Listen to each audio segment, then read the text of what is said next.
নেওয়ার মতো ক্ষমতা না থাকলে তো তুফান হোক, নাহলে আরো কিছু হোক, তুফান এসে বসে থাকবে। আমি আমার হলে অন্য কিছু চালানোর ব্যবস্থা করব।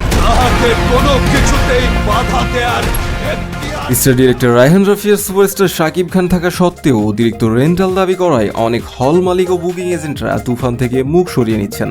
অতিরিক্ত রেন্টালের কারণে তুফান যে অনেক হলে মুক্তি পাবে না সেটাও প্রায় নিশ্চিত। মুক্তি সামনে রেখে গত সপ্তাহে তুফানের সেন্সারও হয়ে গেছে। এরপর যখন বুকিং শুরু হলো তখনই বাধল বিপত্তি। জানা গেছে তুফানের জন্য অবিশ্বাস্য রেন্টাল ফি দাবি করেছে প্রযোজনা সংস্থা। এক বুকিং এজেন্ট নাম না প্রকাশের শর্তে জানিয়েছেন 13টি সিনেমা হলে চালানোর জন্য প্রযোজকরা 2.5 কোটি টাকা দাবি করেছেন, যা রীতিমতো অবিশ্বাস্য এক সংখ্যা। গতকাল বাংলাদেশ চলচ্চিত্র প্রদর্শক সমিতির বার্ষিক সাধারণ সভায় তিনি তুফান নিয়ে আতঙ্কে থাকার কথা জানিয়েছেন।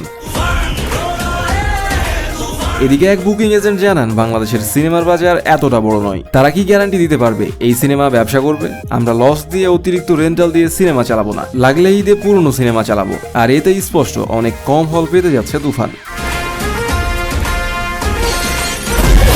এত সব বাধা বিপত্তি পেরিয়ে তুফান বক্স অফিসে কতটা সফল হতে পারে সেটা এখন দেখার বিষয়। তুমি কোন শহরের মাইয়া